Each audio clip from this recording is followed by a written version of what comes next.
So mean to say that spiritual master, guru has to come in bona fide parampara. Yes. How will the second and first initiations go on, particularly at the time when Prabhupada is not with us? That system of July 9th letter was only applicable when Prabhupada is in physical condition like this. This was not there in any parampara earlier. We have never heard this Ritvik system.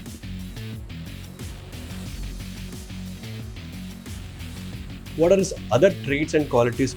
These spiritual masters like Brahma, Narada Muni, are they born by the force of karma? When they descend to this material world, they come for only two purposes. One is to participate in a specific Leela of Krishna. The second reason Prabhupada says is, the guru or the spiritual master whom I surrender, if he's not of that category, what will happen to me? One must be very, very careful to accept only an Uttamadikari Vaishnava as one's guru. That means there are many types of gurus then. So either the Diksha Guru or Acharya has to be the Supreme Lord himself, or take initiation from a Guru who is in the disciplic succession. Then one is ordered by one's predecessor, spiritual master. So if somebody says, I am a Diksha Guru, come and take Diksha from me, first two questions you have to ask him. Since Swami Prabhupada is not physically present to do it, how this is happening, how this can happen? What was that? The first question was, what is the term of the GBC going to be? Second question. If there is a statement like for next 10,000 years, I'll be the Diksha Guru, then it's very clear. Prabhupada in his own words, he said, they accused that you're like Eklavya who wanted to take Diksha from this deity of Prabhupada. Hare Krishna. Welcome to brand new episode of Frankly Speaking. After the fantastic response from the first and second episodes with Suvyakta Narasimha Prabhu is here with us once again for the third episode. Put your hands together for His Grace Suvyakta Narasimha Prabhu. Welcome you once again. My pleasure. So in this episode, we'll discuss the fundamentals initially. But why do we actually need a guru? If Lord is there, Krishna is there, Krishna Mande Jagat Guru. So why do we need guru in between? Generally the middleman is seen as someone not essential. True. Yeah. So how does a guru play a role? What is his qualification per se? Well, it's like this. When we look at ourselves, for instance, Krishna says in the Bhagavad Gita, that famous verse, Dehinosmin yatha dehe kaumaram yamanam jara. We go through different phases in our life. We are born as infants, become children, grow up into young boys or young girls. Then we become adults. Finally, we grow old. Through all these things, whatever body we have at that particular point of time, we identify ourselves with that. When we are in the child's body, we look at ourselves in the mirror and say that I'm a child. When I'm youthful, I look at myself in the mirror and I say I'm a youth. And when we grow old, like I'm an old man. So now, when I look at myself, I perceive myself as an old man. Now that body of the child or the body of the young person is no more there. Now the question is, am I the child? Or am I the infant? Or am I the young person? Or am I the old person?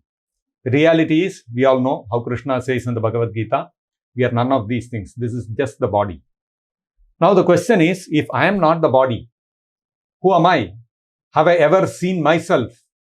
Reality is, in my conditioned state, I cannot even see myself. Am I making sense? My whole life, I have not seen myself.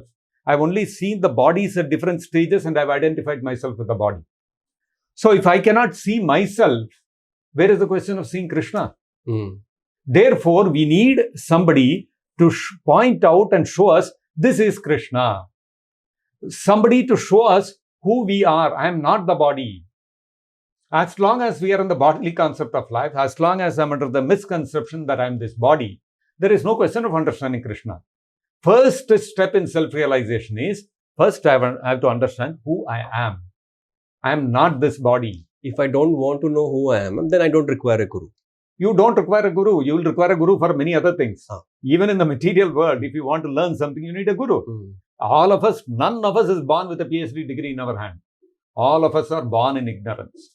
That is why the Shastras also state that every living entity is born steeped in ignorance. And Janmana Jayate Shudraha, one is born an ignorant person, and Veda Pathat Bhaved Vipraha, one becomes a learned person, a scholar, by learning the Vedas. Similarly, even in the material world, nobody becomes an Einstein overnight.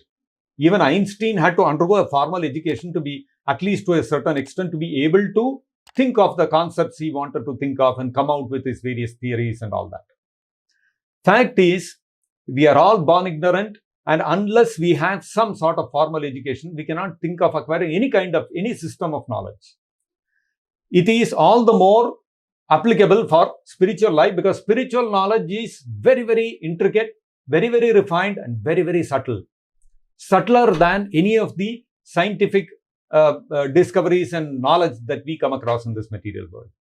So, such a subtle system of knowledge, if somebody has to understand, it is not possible by oneself.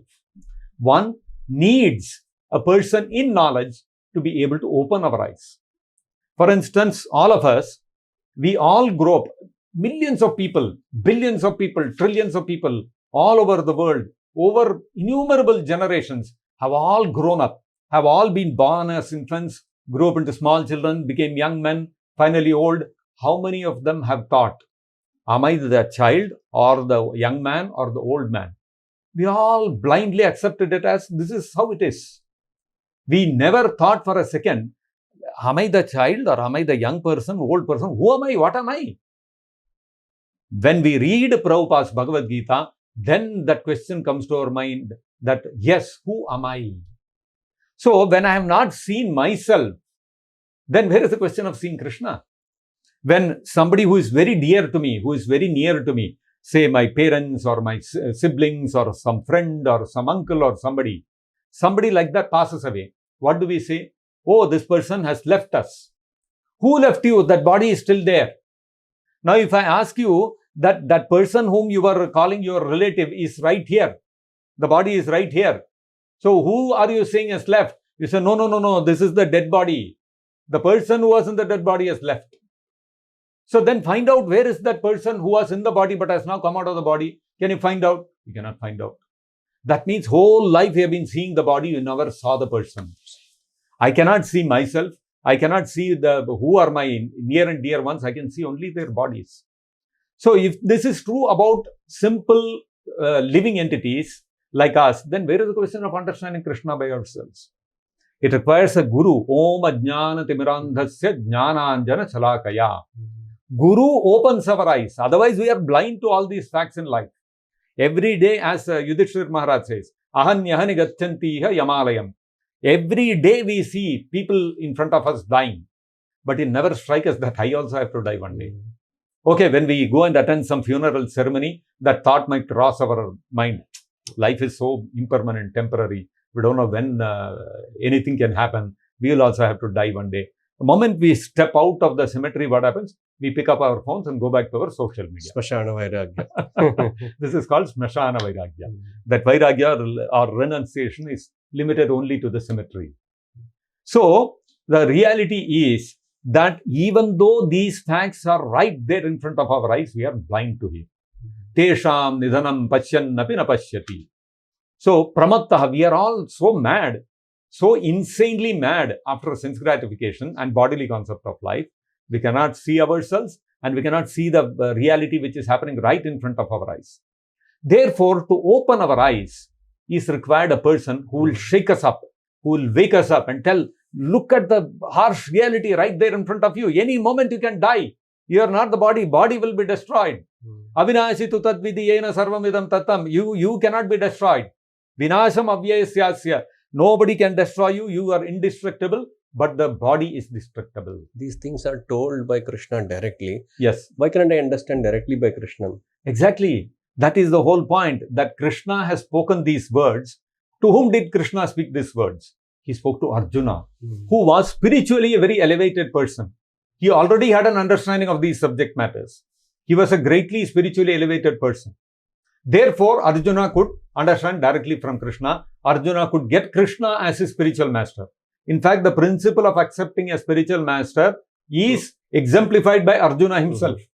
Because in the second chapter of the Bhagavad Gita, the whole conversation between Arjuna and Krishna, actual Bhagavad Gita starts from the point where Arjuna tells Krishna, Shishyasteham shadhimam tvam prapannam.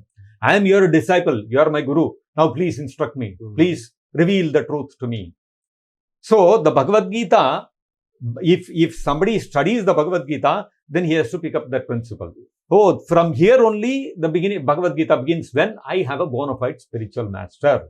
Then only spiritual knowledge transfer or revelation starts. Bona fide spiritual master. You say. Exactly. So what is bona fide? Is there unbona fide spiritual masters also? Or spiritual master means there is only one kind of spiritual master, which is a bona fide spiritual master. Now, why do we have to say bona fide?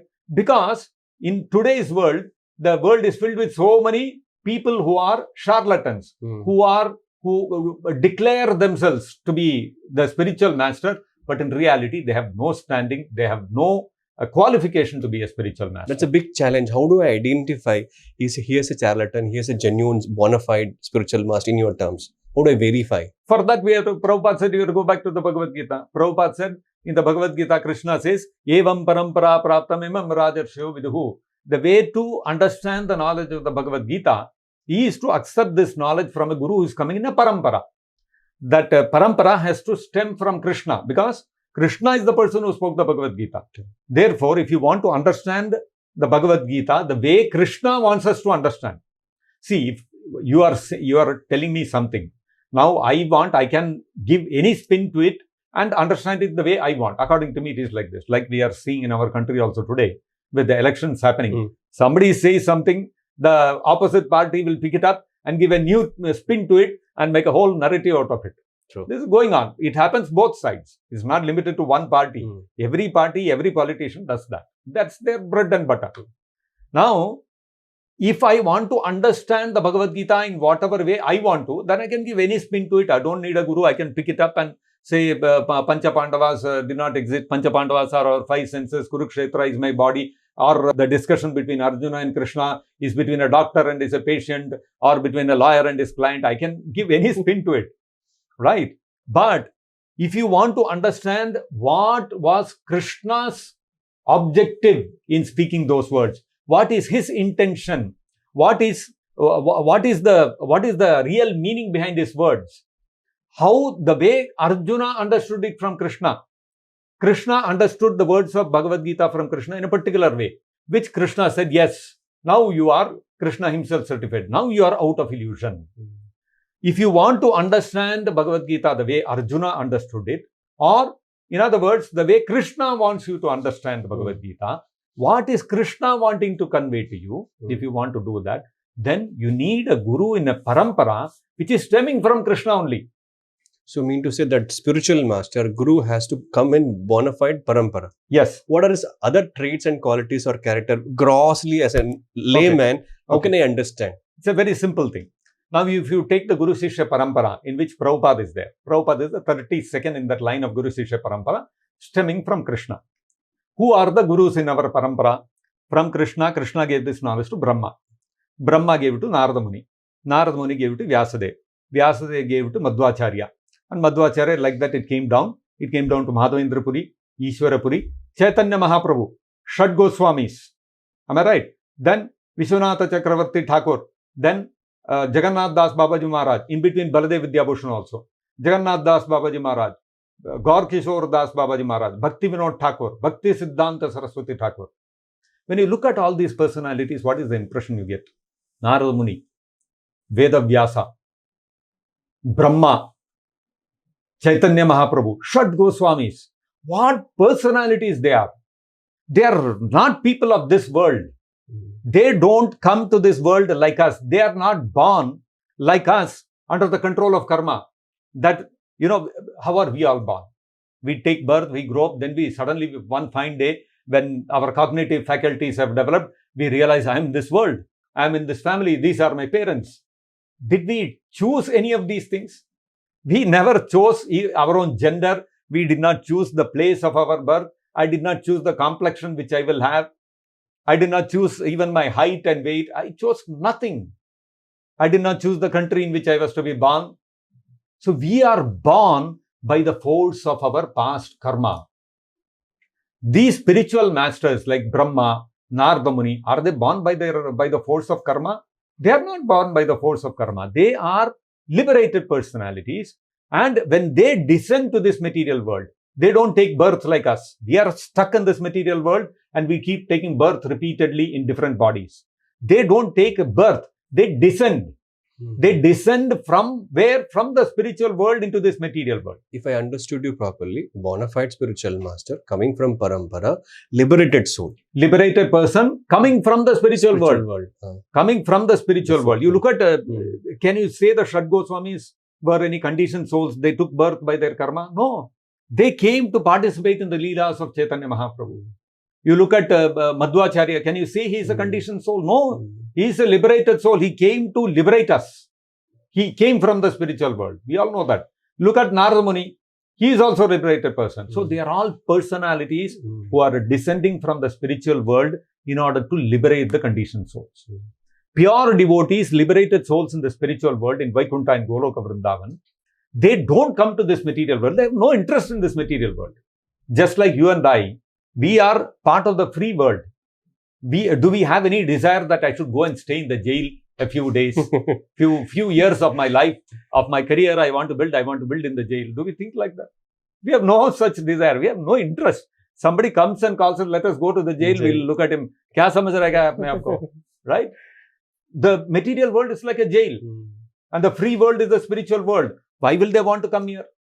But still they do come. Why do they come? They come for only two purposes, as Prabhupada has taught us. One is to participate in a specific Leela of Krishna. Just like Prahlad Maharaj descended. He came to participate in the Leela of Narasimha. So, we understand that one purpose of the descent of a pure devotee from the spiritual world to the material world is to participate in the Leela of Krishna. The second reason Prabhupada says is that a pure devotee descends is to re-establish Dharma. Krishna descends also for the same purpose. Either to Paritranaya Sadhuna, which means to enact his Leelas with his devotees, or to Dharma Sansthapanarthaya, to re-establish Dharma. Same with pure devotees also. Liberated personalities, they come to this material world either to re-establish Dharma or to participate in the Leelas of Krishna. Therefore, if you look at all the gurus in our Parampara, they are all Acharyas, they are all bona fide gurus. So, if you want to understand who is a bona fide guru, simply look at these personalities. If a person is of the stature of Narada Muni, if he is of the stature of the Shad Goswamis, if he is of the stature of Vishwanatha Chakravarti Thakur, if he is the stature of Lord Brahma, then you can say he is a bona fide spiritual master. The other way of saying it is, bona fide spiritual master, like His Divine Grace A.C. Bhaktivedanta Swami Prabhupada, he is of the stature of those personalities, not an ordinary person. Such a person is called a bona fide guru. Only such a person, Ajnana Timirandasya Jnana Anjana Chalakya, can open your eyes, which are clouded by ignorance. That's why when you read Prabhupada's books, I remember very vividly, when I was new to Krishna consciousness, first started reading Prabhupada's books, all those small books, Topmost Yoga System, Raja Vidya, all those things. I'd keep reading every few pages, I'd come across something which Prabhupada says, I would feel like a truck had hit me. My God, this is the reality. Nobody ever told me this. This was right in front of my eyes. Why I could not see this? So this is the power of a bona fide spiritual master. When you read his instructions, you will feel you will be able to perceive the reality which otherwise you are blind to. No, if the guru or the spiritual master whom I surrender, if he's not of that category, what will happen to me? He may speak the same words as a liberated soul may speak, or he may apparently conduct like that, but he's not of that stature. Maybe in technical terms, in a spiritual vocabulary, he may not be of Uttamadhikari category of a bona fide liberated stage. Then what happens to the followers of such guru? Well, Prabhupada told a story how once Narada Muni was walking somewhere and he saw one python and it was lying on the floor and it was struggling, it was writhing in pain. And Narada Muni looked at the snake and there were a lot of hands surrounding that snake and biting it. And then Narada Muni, naturally, he is a very compassionate person. he drove away all the ants. And then he asked the snake, why are you suffering like this? The snake replied, in my past life, I was a guru. I was an unqualified person who occupied the position of guru. Then Narada Muni said, okay, so maybe that's why you got the body of a snake. But why were all these ants biting me? They are all my disciples in my past life. This is what happens to a person who accepts a non-bona fide person as a guru.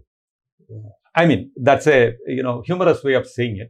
But Prabhupada, if you see, in the I think it's in the Nectar of Instruction, Prabhupada says that one must be very, very careful to accept only an Uttamadhikari Vaishnava as one's guru. You can accept even a Kanishtadhikari as your spiritual master, but it is to be understood that you will not be able to advance beyond the stage wherever your guru is. If you have accepted a neophyte, Kanishtadhikari as your guru, then you cannot progress beyond the stage of Kanishtadhikari. You yourself will remain a Kanishtadhikari. If you accept a Madhyamadhikari as your guru, you cannot go beyond the stage of Madhyamadhikari.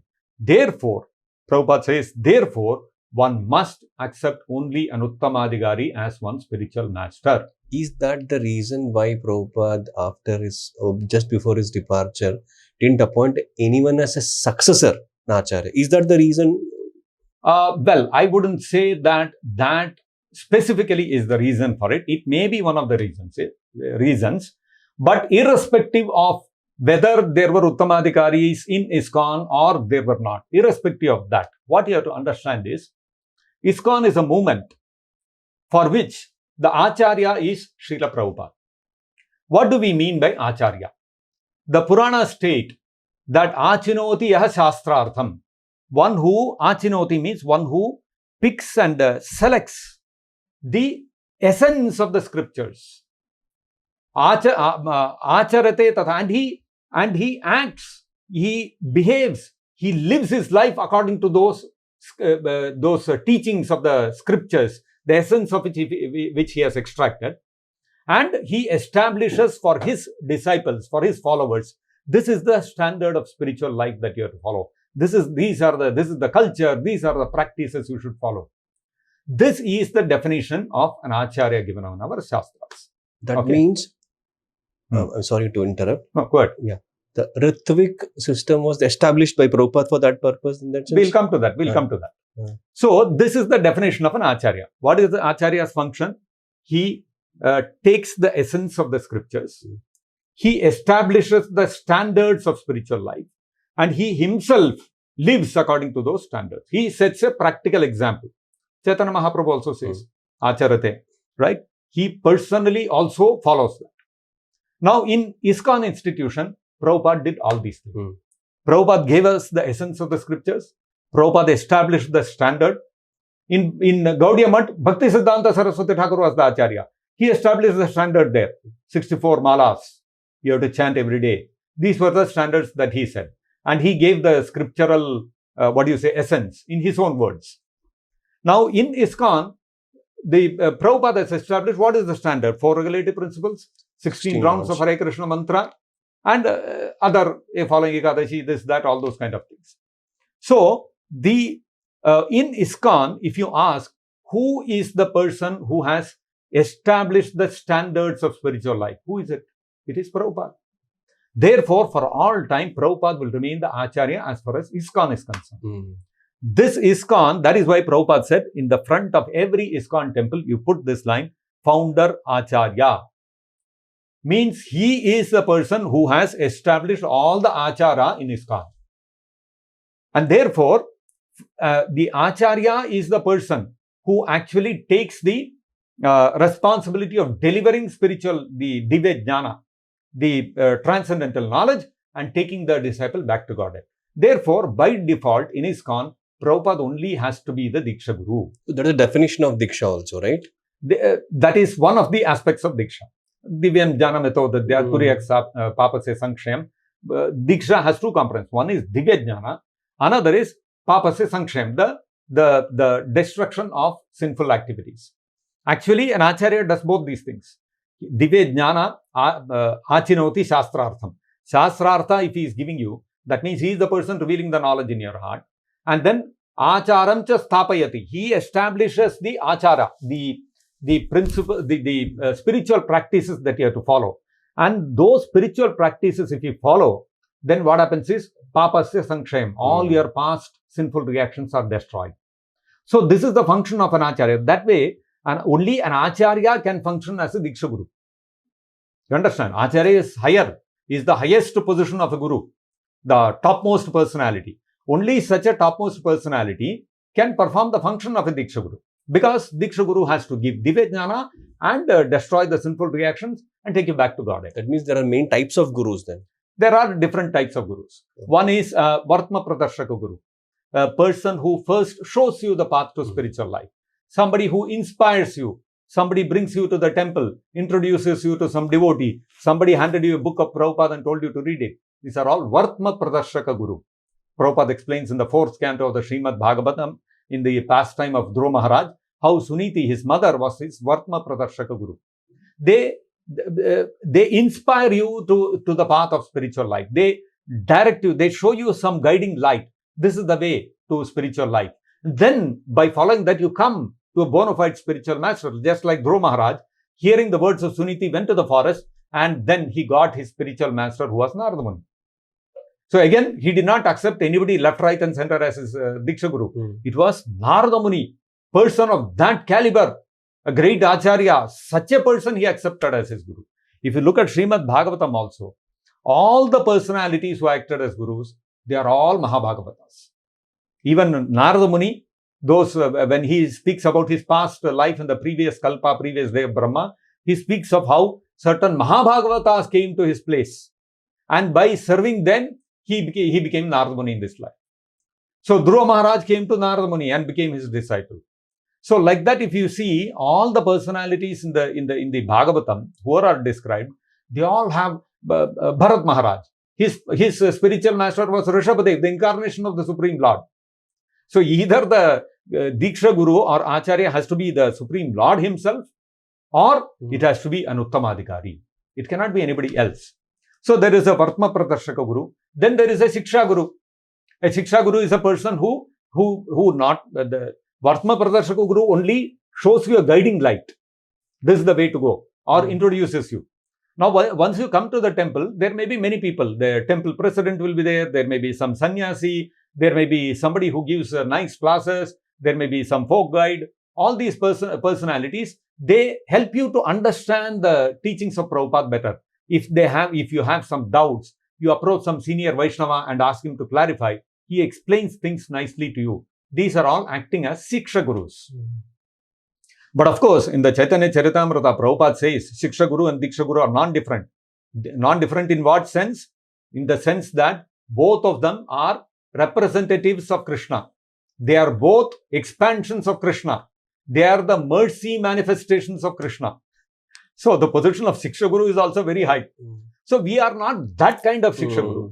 We are, okay, Shiksha Guru in the sense that we help each other, and we also are helped by somebody else, and we are helping others also. In that sense, we are also some sort of Shiksha Guru. And if somebody is giving you Shiksha instructions, which is really transforming your life, which is making you give up your material habits and taking on with great conviction the path of Krishna consciousness, that is the real Shiksha Guru that the Chaitanya Charitamrita speaks of. And in ISKCON, the Shiksha Guru who does that is Prabhupada.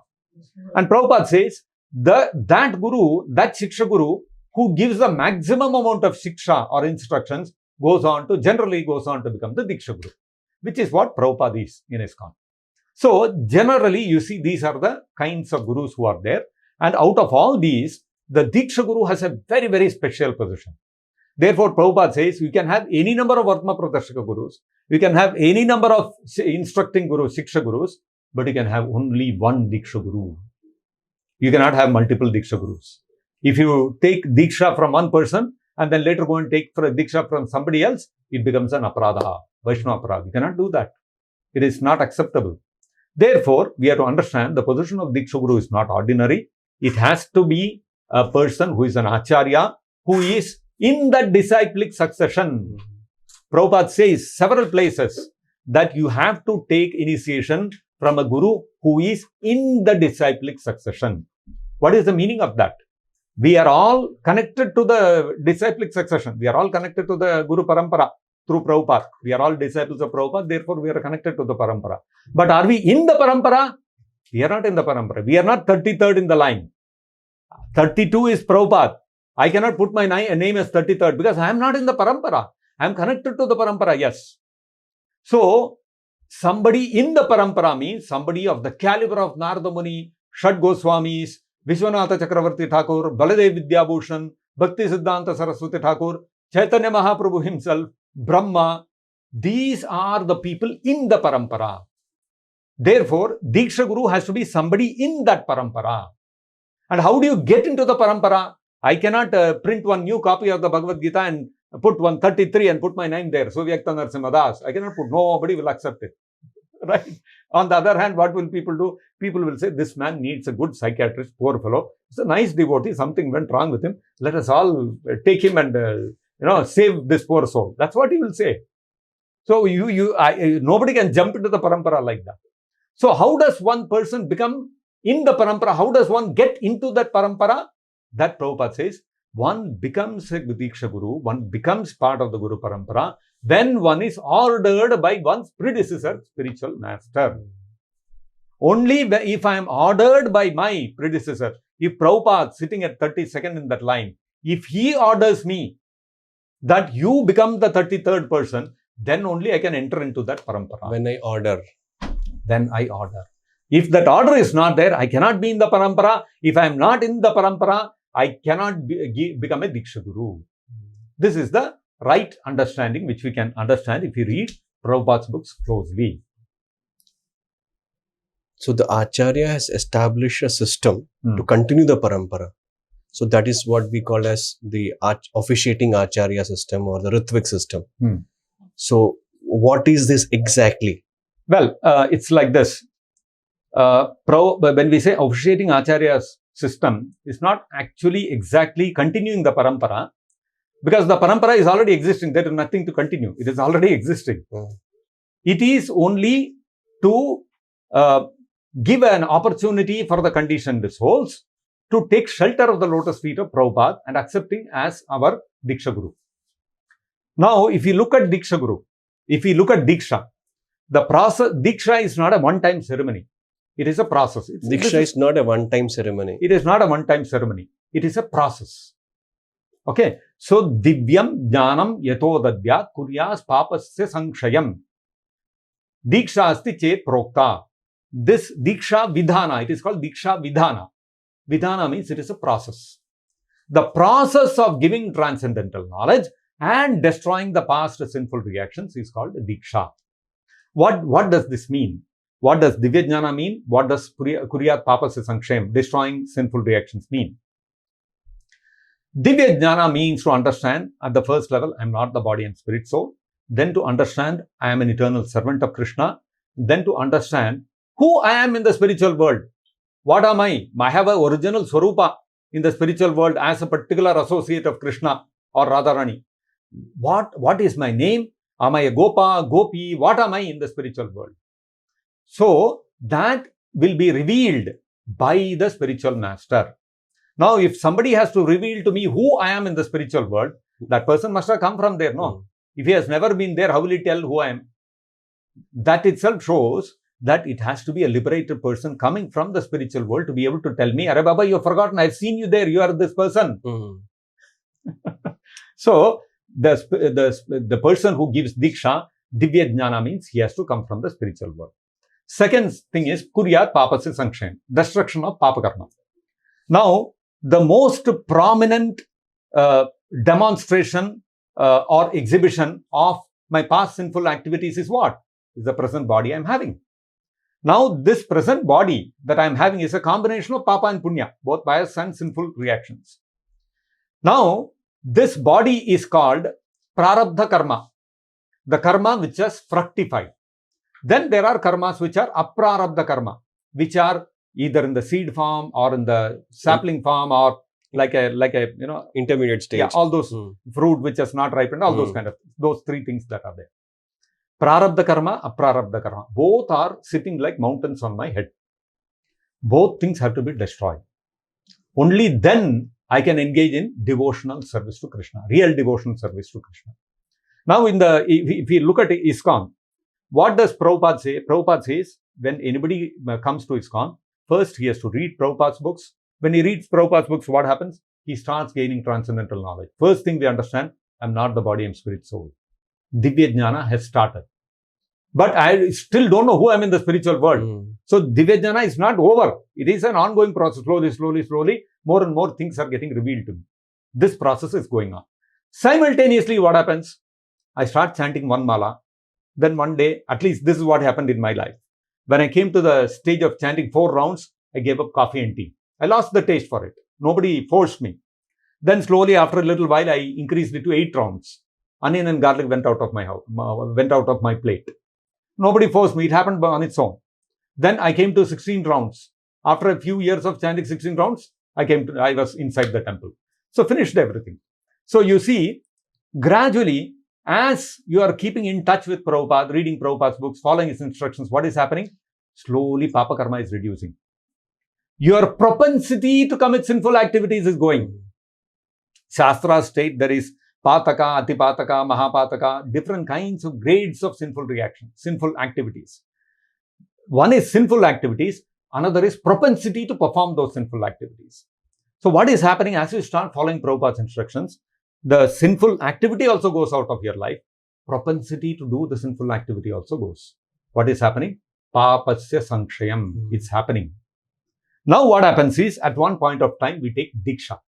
When we take Diksha, what it is? We say, I'll start following 4 regulative principles seriously. No meat eating, no intoxication, no gambling, no illicit sex. Right?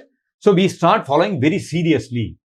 So that means we have come to the stage where we are confident that I have no more taste for these things. These things don't bother me. I'm not interested in these things. Propensity has almost become nil. Because of coming in touch with Prabhupada and his instructions. Then after 1 year, we follow this. What happens? 6 months, 1 year, temple president will see he is following all the rules and regulations nicely, give him Brahman Diksha. Then we get second initiation. And when we get second initiation, what is the first thing we do? We start chanting Gayatri. And then what we do? We are given an opportunity to go inside the altar and serve the deities. Until we get second initiation, we cannot go inside the altar. Now, all of us, are we born in Brahmana families? We are not born in Brahmana families. Even if we are born in Brahmana families, were we following the regulative principles? We were not. That means Papa Karma was filled in our life. So we were not qualified to worship the deity in the altar. Now, by taking second initiation from Prabhupada, what happens? We become qualified to enter the altar and serve Krishna directly. Because the deities are Krishna himself. You understand? Now, I was not born in a Brahmana family, or even if I was born in a Brahmana family, I was a Brahma Bandhu. That means I was not qualified to worship the deities. But now, suddenly I become qualified to worship the deities. How? Because according to Vedic system, if I have taken birth in a because of my sinful activities in a lower family, I cannot worship the deities. Only person born in Brahmana family can worship the deities. Why? Because he has done enough punya to get there. Others have done Papa Karma, they cannot directly serve the deities. This is the reality. Now, although we are born in non-Brahmana families, or we are born in Brahma Bandhu families, still, suddenly, overnight, we become qualified to worship the deities. How? Because Prabhupada has destroyed all our sinful reactions. Prabhupada says, when we take at the time of first initiation, Prabhupada removes all our sinful reactions. Sinful reaction means prarabdha, aprarabdha, both have to go out of our life. So that is why, because prarabdha and aprarabdha has gone out of our life, at least aprarabdha has gone out of our life, that's why the propensity to commit sinful activities is also gone. No more are we committing sinful activities, even the propensity has gone, past karma, Prabhupada has taken away. As far as prarabdha karma is concerned, this body, Prabhupada destroys the prarabdha karma also. Therefore, what happens is, our subtle mind changes. Ultimately, subtle body is the one which is qualified to be a Brahmana, Kshatriya, or Vaishya, or Shudra. It is the person's orientation of the mind. As Krishna says in the Bhagavad Gita, Yuddhe Chapalayanam. even if faced with a battle, if he is in the middle of a battlefield, even if there is a situation where he has to lose his life, a Kshatriya will not think of turning back. He will die, but he will not turn his back on the fight. That's a frame of mind. Not everybody can do that. Even the biggest businessman in the country, you make him go and stand in the battlefield, he'll run away. But some poor man coming from some poor family, he'll be so heroic, you go and put him as a soldier in the battlefield, he will stand very solidly, without any fear. So that's a frame of mind. Somebody has that frame of mind, somebody doesn't have. So somebody has a frame of mind to accumulate a lot of money. He is called a Vaishya. Somebody has a frame of mind. No matter what comes, I am fearless. I'll face it. That is a Kshatriya spirit. Brahmana spirit is what? I am not the body, I am spirit soul. Krishna is the Supreme Lord. I have to serve him. This is my position. This is the position of a Brahmana. So, for us, we, after reading Prabhupada's books, what happens? We understand, I am spirit soul, I am servant of Krishna. Goal in life is to serve Krishna. Therefore, Prabhupada accepts us and gives us second initiation. By that, what is Prabhupada doing? Prabhupada is taking away our prarabdha karma also. Prabhupada has changed our subtle body, meaning our mind. You see, before coming in touch with Prabhupada's books, what used to be our goals in life? I want to get this degree, I want to get this job, I want to become a business magnate, I want to earn this much money. After reading Prabhupada's books, all these things don't matter to us. These are most, they are worthless for us. So, how this transformation happened? Because our subtle body has changed. Prabhupada has removed our prarabdha karma, converted our subtle body and given us a new subtle body. The new subtle body of a Brahmana is what Prabhupada has given us. Therefore, we become qualified to enter the altar and worship the deity. This is called Kuryat Papasya Sankshayam. Divyam Jnanam Yato Dadyat Kuryat Papasya Sankshayam. So, when we have taken second initiation, we are entering the altar, our prarabdha karma has been taken away by Prabhupada. Then what happens is, we have come to the stage of being a Brahmana. And Prabhupada says, without becoming a Brahmana, there is no question of becoming a Vaishnava. Becoming a Brahmana is the first stage. So, you see, Divya Jnanam Yato Dadyat Kuryas Papasya Sankshayam. Diksha is a process by which spiritual knowledge is revealed within the heart and you are given new subtle body, the new subtle body of being a Brahmana. And then further you make progress and become a Vaishnava. This is the process of Diksha. In this process of Diksha, there are milestones. One milestone is the ceremony where you sit and you take Diksha from Prabhupada. Because that is a point where you are expressing your firm commitment. It's like Prabhupada says, it's like a contract. You are expressing, now I am firmly convinced and I am assuring you that I will follow the path that you are telling me, I will follow your instructions. Then Prabhupada says, oh, if you are expressing that much seriousness, then I am ready to destroy your prarabdha and aprarabdha karma.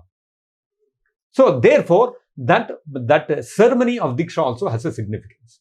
That is why Prabhupada says that right from the day you start hearing from me, initiation has begun. That means Divya Jnanam Kuryat Papasya Sankshayam has started. Now, if it has to go further, if you are really serious in taking that further to its culmination, you have to remove the prarabdha and aprarabdha karma, which Prabhupada says will happen when you sit in that fire sacrifice in front of the deities who take a vow. I'm going to follow what Prabhupada said. I'll keep myself free from all the sinful propensities. Then Prabhupada says, then I'm ready to destroy your prarabdha and aprarabdha karma. Now that I've destroyed, I've given you a new subtle body. That is why we get a new name. Our body has changed. And then Prabhupada says, now you go to the altar and start worshipping Krishna directly. You start serving him Krishna directly. So we have become Brahmanas. We have become qualified to serve Krishna. We should not get stuck there. We have to progress further.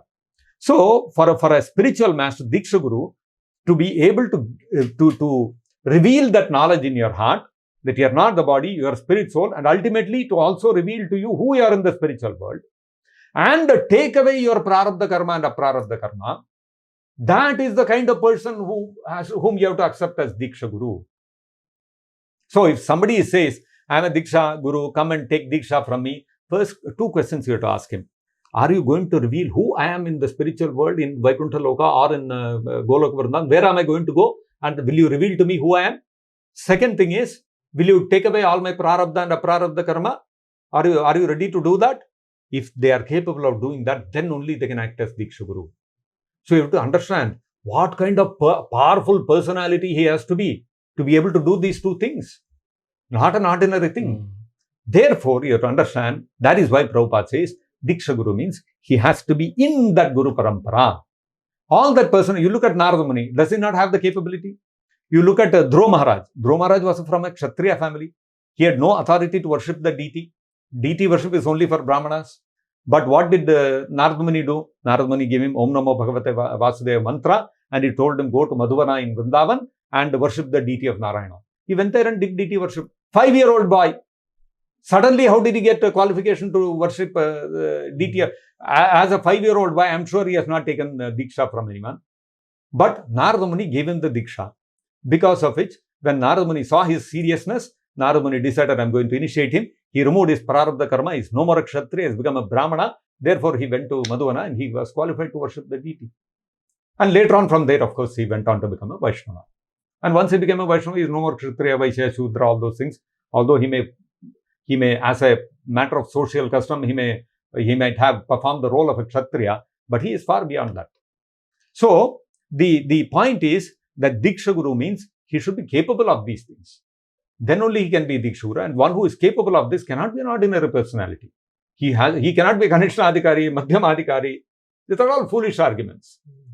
He has to be of an Uttama Adhikari coming from Goloka Vrindavan to be able to take you back there and do all these things. Take away all your past sinful reactions, your propensity to perform sinful reactions, your subtle body is destroyed, new subtle body is given to you. So so only Prabhupada can play that role. That is the point. It's an offensive statement still, but that's what they argue. But since Swami Prabhupada is not physically present to do it, how this is happening, how this can happen? Okay. How Divya Jnana can happen and Papa se Sanksham can happen. Because the person who he said of those category, those qualifications, those traits is not physically in front of me.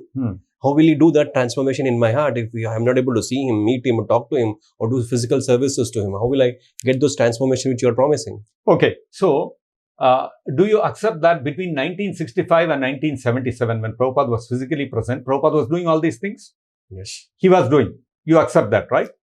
Now, during that period of 1965 to 77, how many disciples did Prabhupada initiate? Close to 10,000 disciples. 10,000 is what we know. On the official website which GBC has maintained, where all the initiated disciples' names are there are about 4,500 or something like that. Okay. Prabhupada himself said 10,000. These people said 4,000, 5,000, whatever. Let us assume it is in the range of 4,000, 4,500, 5,000 for the sake of hypothetical argument. Now, out of that 4,000 or 5,000, whatever that number is, how many of them met Prabhupada physically? You tell me, how many of them met physically? All of them met? Very few of them. And out of many of them, even the Diksha ceremony, Prabhupada, they never saw. Because the Diksha ceremony, Prabhupada, you see, it's like this. Slightly, allow me to deviate. When Prabhupada went to the US in 1965, Prabhupada was very clear in his mind what he was going to do. It was not that Prabhupada was discovering things as he was going by. You see, that's how normally we all function, right? Things are revealed to us. We do something, slowly, suddenly something starts expanding. Something we thought it didn't happen, something else we didn't think started happening, and then that starts flourishing, expanding, all those kind of things. Prabhupada was not like that, because Prabhupada is in direct communion with Bhakti Siddhanta Saraswati Thakur and Krishna. He is directly in communion with them. Krishna is dictating to him everything from within the heart. So Prabhupada, right from the beginning, was very clear in his mind that he was going to register 2 organizations. One is the organization called ISKCON, another is the organization to publish his books. BBT. From the beginning, Prabhupada was clear. 1965, Prabhupada landed in Boston, in USA. 1966, Prabhupada incorporated ISKCON. Within 1 year. 1965, hardly anybody was there. But Prabhupada, first thing Prabhupada did was, he registered ISKCON.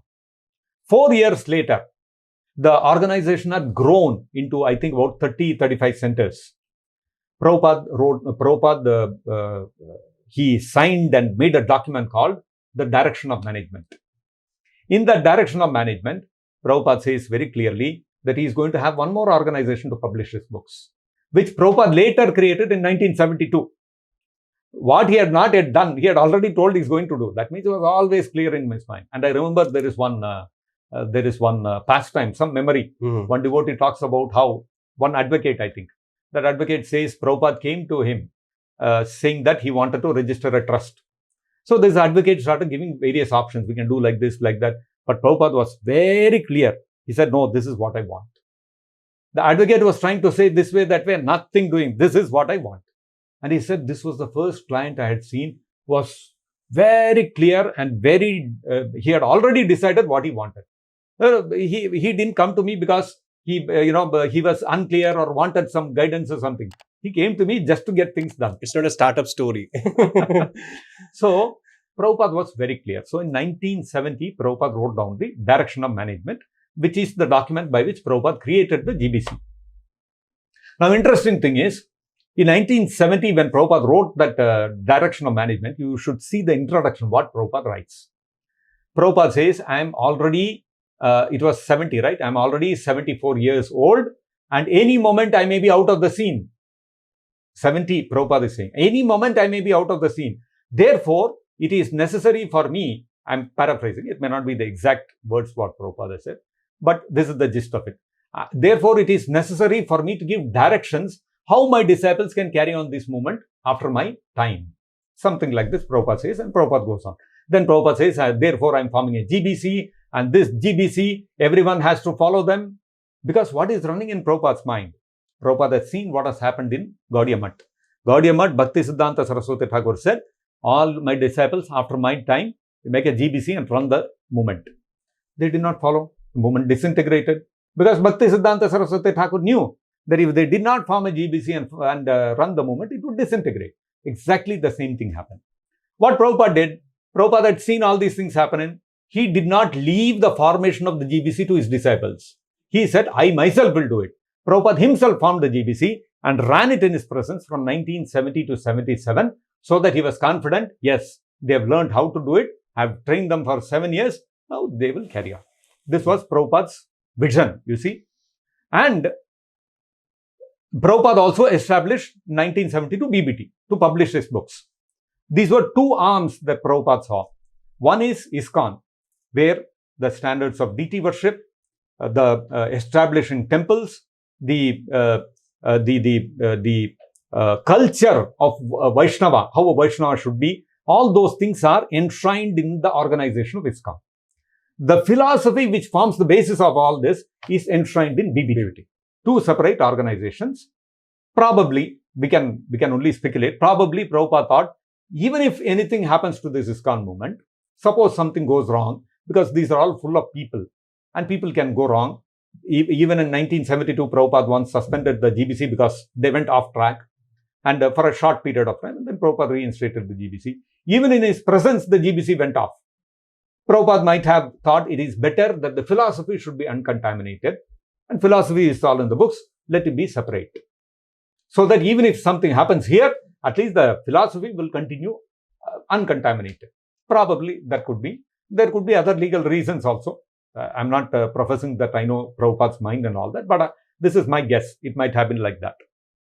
Now, Prabhupada was clear. So we can see when we look at all this, Prabhupada was very clear that he had to set in systems and processes and the organization structure by which even after his time, everything will go on smoothly.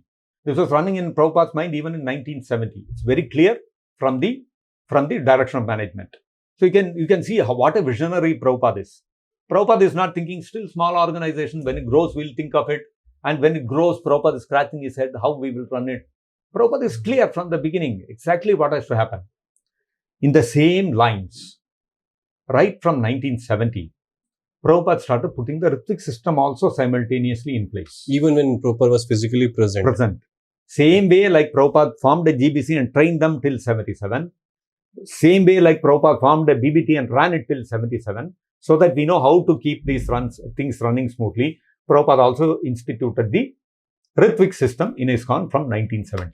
How? 1970, Prabhupada started telling all the, initially 65, 66 and all that, Prabhupada, when he conducted the Diksha, he would personally go there, conduct the sacrifice, chant on the beads, and give the names. Everything was done by Prabhupada. By 1970, Prabhupada said, so many centers we have, so many presidents we have, all the fire yajnas, temple presidents do. You temple presidents, you look at this one disciples, you monitor the disciples, the prospective disciples, and if they are fit, if they are qualified to become my disciples, then you send me the recommendation. I'll chant on the beads, I'll select the names and send it to you. You conduct the fire sacrifice and you give the Diksha. So Prabhupada delegated two things to the temple president. One is selection of the candidate. Until that time, Prabhupada was personally looking at the devotees, how they are progressing. The devotee would go to Prabhupada and ask, Prabhupada, I want to take Diksha from you. Then Prabhupada will conduct the Diksha ceremony and give. Now Prabhupada delegated that. Acceptance or rejection, whether somebody is qualified to be Prabhupada's disciple or not, Prabhupada said, temple president, you decide. If you decide, I will accept. And then Prabhupada said, fire sacrifice, no need for me to come, you only do. These two things Prabhupada delegated. Then by 1972, by 70, 71, 72, 3 years, the system was running fine. 72, Prabhupada started telling Kirtanananda and a few others, telling that you start chanting on the beads. Even on the chanting beads? Chanting on the beads also, Prabhupada told by 72, Prabhupada delegated it to a few of his disciples who were senior at that time. Of course, Prabhupada said, the beads, sending the beads by post is becoming very expensive. It is no more practical. Therefore, you start doing. It appears like Prabhupada was responding to the circumstances. But reality is, that circumstance was coming into place. So, Prabhupada was putting the next phase of his plans into action. Okay, now it has come to a stage where disciples have also grown up. That number of people is enough. So, you do this. Next stage of implementation of the Ritvik system, Prabhupada delegated the chanting of the names. What was left with Prabhupada? Selecting the names and accepting the disciple. How was it happening? Temple president would send a letter to Prabhupada. Prabhupada would tell his secretary, Pradyumna or somebody, you choose the name. That also Prabhupada had actually delegated. He would come back with the name and then Prabhupada would write a letter and send it off to the temple president. And he would tell you, whoever is nearest to your temple, that GBC I have appointed, go to them, they will chant on the beads and you conduct the fire sacrifice and you give the names and the beads to the disciple. That is as good as my chanting on the beads. And the new disciple is my disciple. Prabhupada said this. So by 72 itself, Prabhupada had practically delegated everything. And then Prabhupada ran that system till 1977. So 7 years, Prabhupada formed the GBC, ran it to his satisfaction. Prabhupada formed the BBT in 1972, ran it for 5 years to his satisfaction. Prabhupada established temples and the standard of deity worship right from 68, 69 onwards, ran it till 77, Shaligram worship, the way of doing arati, bhoga offering, the number of aratis in a day, all those things, the standard of kirtan, Prabhupada ran it till 77. Prabhupada implemented the Ritvik system from 70 to 77 also, ran that also for 7 years. Then Prabhupada said, everything is complete. Now you people are ready to run things on your own. And that is how, when the devotees on May 28th went to Prabhupada and asked him, what is the procedure for giving first and second initiations when you are no longer with us? Particularly at the time you are no longer with us. That Prabhupada, without thinking 1 second, said, yes, I will appoint some of you as officiating Acharyas.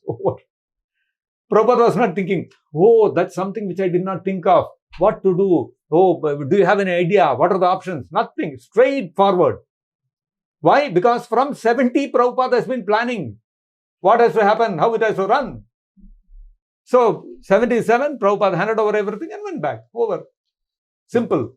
If you see the 28th May conversation, they tangle with the disciple of my disciple. Okay. So, how do we counter that? Or what is the... All right. You see, May 28th conversation, we have to understand it's not just a conversation. I'll give you the little background of what happened. Actually, from about January, February 1977 onwards, Prabhupada's health had started declining. By May of 77, Prabhupada's health had really deteriorated. And Prabhupada had come to India. Devotees were thinking maybe the weather here, warm weather here, Prabhupada will recuperate and all that. on May 7th, the devotees took Prabhupada to Rishikesh because somebody advised them. The weather is very, very salubrious there on the banks of the Ganga, all those kind of things. May 7th, they took Prabhupada to Rishikesh. So after maybe not May 6th, probably earlier itself, they had taken Prabhupada there, maybe 1 or 2 days before that. May itself, they had taken Prabhupada there. They had taken a place, I think flat or something on, they had found, and they were staying there on the banks of the Ganges and all that. There were a few devotees also to assist Prabhupada. They went by train. And then the devotees were speaking to Prabhupada and saying that Krishna should protect you. And there were a lot of very nice conversations like that. Devotees asking Prabhupada to stay back, and Prabhupada saying my health is failing and all those kind of things. Then Prabhupada said, one day when the devotees were asking like this, Prabhupada said, Krishna has left it to me, whether I want to stay back or go back. Devotees were all, asking Prabhupada, no, you should stay back and all those kind of things, because they were asking. Prabhupada said that. May 7th, Prabhupada reached Rishikesh by train. And then on, so they were in Rishikesh for about a week. On May 14th, because all this was going on, Prabhupada was saying, Krishna has left it to me, all those kind of things. May 14th, there was a big thunderstorm. There was lightning and thunder and heavy breeze, and devotees were all, they were all shaking. It was a very fearful night. Then next day morning, Prabhupada called his secretary and he said, I want to drop a will, get an advocate. So it was a clear indication from Prabhupada what Prabhupada had decided. This was on May 8th. Then, this was on May 14th. Next day, on 15th, or rather May 14th night, this hurricane happened, this thunderstorm and all happened. Then May 15th, Prabhupada called his secretary and he said, drop my will, get an advocate, I want to drop my will. So Prabhupada decided he want to go. Then on May 15th, Prabhupada said, make my will. May 16th, Prabhupada said, if I am going to die, better I die in Vrindavan. Take me to Vrindavan. Even more, it became clear what Prabhupada had decided. So same night, the devotees took an ambassador car and drove Prabhupada from Rishikesh to Delhi. They could reach only up till Delhi. Night, they halted in Delhi. 17th morning, they left Delhi and reached Vrindavan. And Prabhupada was practically bedridden at that time. May 17th, they reached Vrindavan. 5 days later, on May 22nd, Prabhupada told his devotees, better to prepare for the worst. Call all the GBCs here. You see, it was abundantly clear that Prabhupada had decided to go and he was preparing to go. He was preparing to leave, go back to Goloka Vrindavan. May 22nd, Prabhupada said, call all the GBC. By May 28th, at that time, there were 23 GBCs in ISKCON. Prabhupada had, in 1970, he started he gave the direction of management and instituted the GBC body with 12 members, I think. So, by now, it had already grown to 23 members.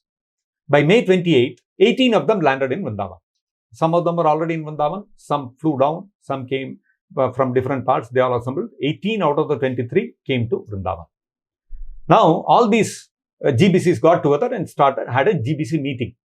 They discussed many things and made minutes. All those days, it was all handwritten notes. Even now, the copies of those handwritten notes are available. Then came the point that now Prabhupada has called all of us.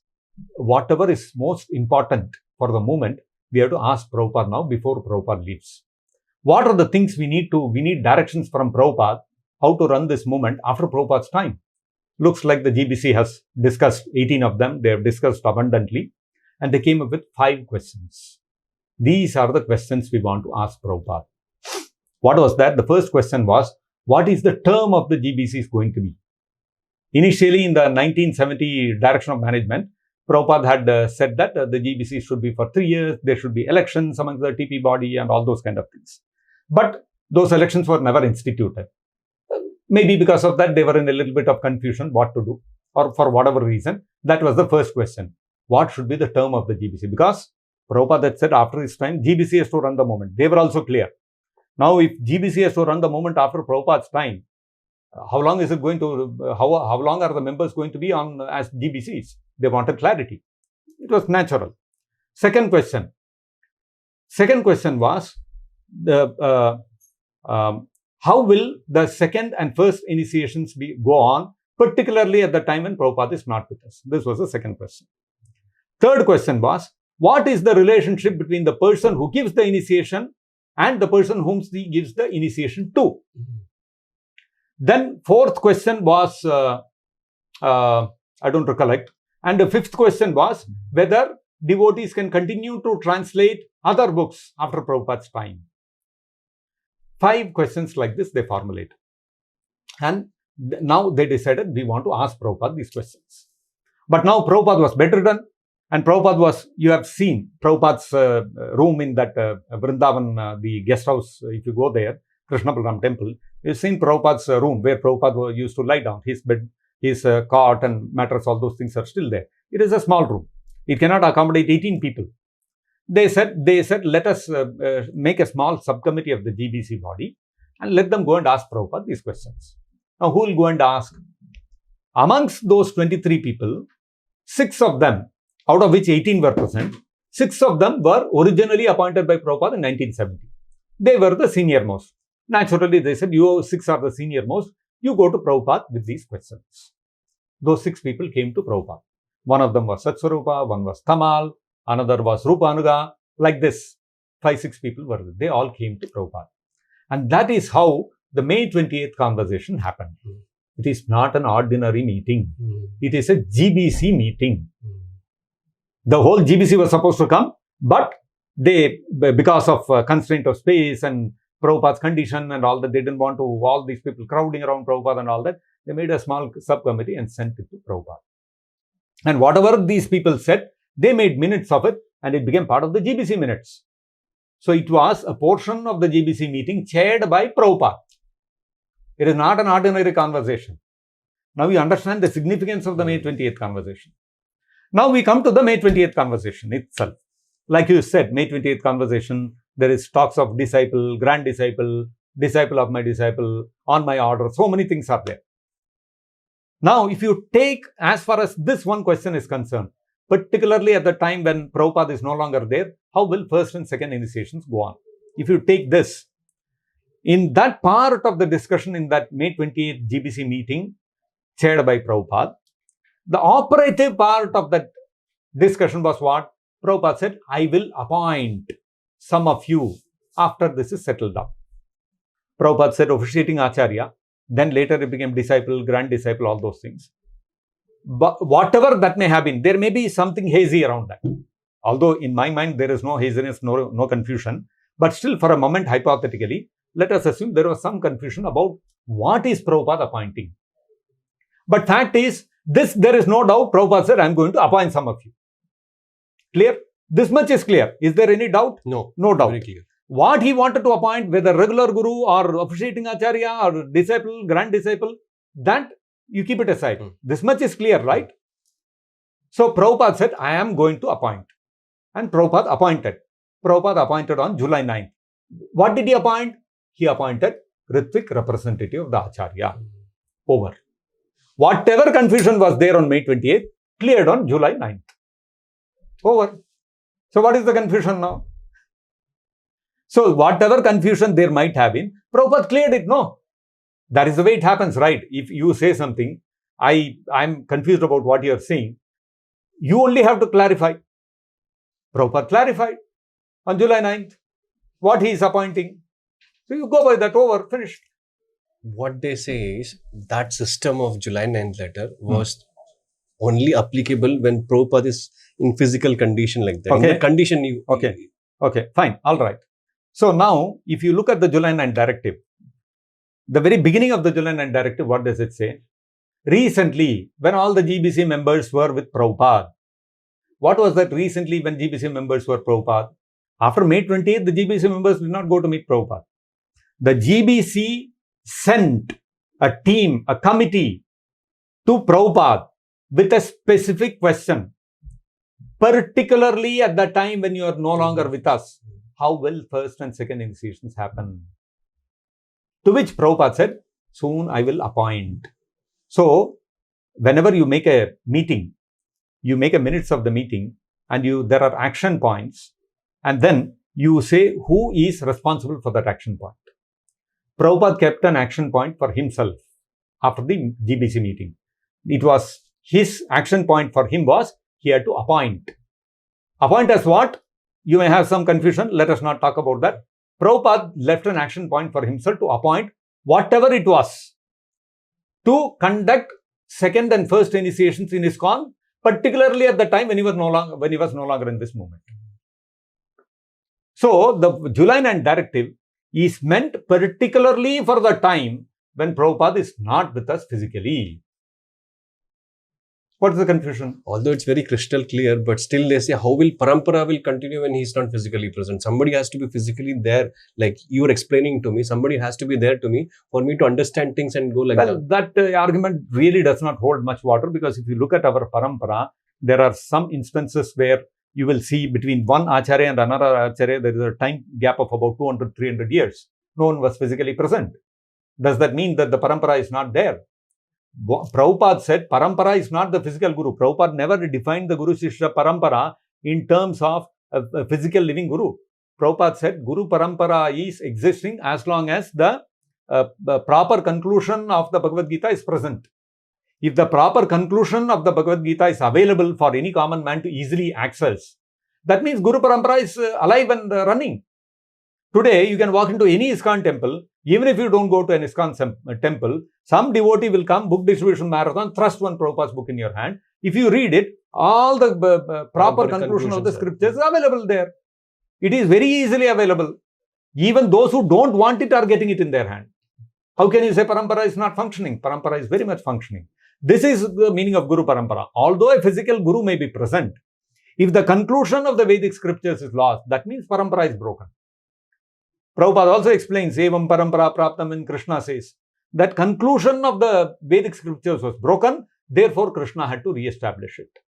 At that time, Veda Vyasa was also there, Brahma was also there, all great rishis, munis, sages, Vasishtha, Agastya, all these people were there, and Krishna is saying the conclusion is lost, Parampara is lost.